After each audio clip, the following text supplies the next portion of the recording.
অবাঞ্ছিত ঘোষণা করেছি প্রশাসনিক এবং একাডেমিক কমপ্লিট শাটডাউন। আমাদের যে সংকট তৈরি হয়েছে সেই নিরসন আমরা চাই।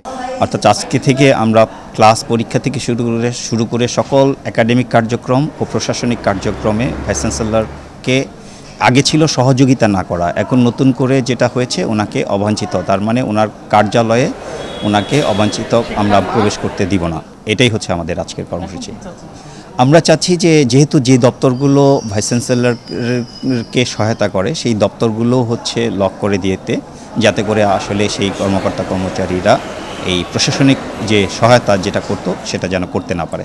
পাশাপাশি আমরা শিক্ষকরা সবাই ক্লাস এবং পরীক্ষা কার্যক্রম যেহেতু বন্ধ রেখেছি, ওটা চালু হওয়ার কোনো সুযোগ নেই, কিন্তু কর্মকর্তারা যেহেতু তাদের এই প্রশাসনিক কার্যক্রমে ভাইস চ্যান্সেলরকে হেল্প করে, সুতরাং আমরা এখন চাচ্ছি যে এই দপ্তরগুলো যাতে আপনার হচ্ছে তারা মানে কাজ না করে এবং তারা আমাদের সাথে এই আন্দোলনে সহমত প্রকাশ করে এবং আমাদের সাথে যোগ দেয়।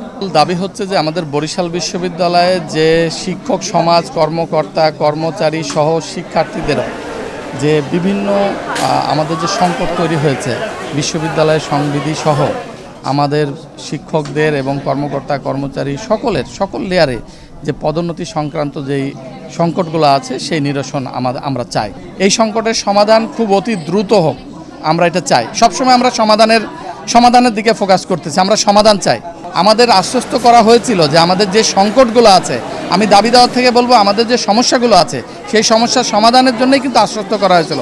এবং আমাদের এই আন্দোলনে যখন শুরু হয়েছিল তখন আশ্বস্ত করা হয়েছিল আপনারা ক্লাস পরীক্ষা চালু করেন, আমরা এই সমস্যার সমাধান করে দেব। কিন্তু ক্লাস পরীক্ষা আমরা চালু করেছিলাম কিন্তু সমস্যার সমাধান হয়নি, বিধায় আমাদের তখনই আমাদের সিদ্ধান্ত ছিল যে ক্লাস পরীক্ষা যদি আবারও বন্ধ হয়ে যাবে, সব কিছু শাটডাউন হয়ে যাবে একাডেমিক প্রশাসনিক, যদি এই সমস্যাগুলো সমাধান না হয়।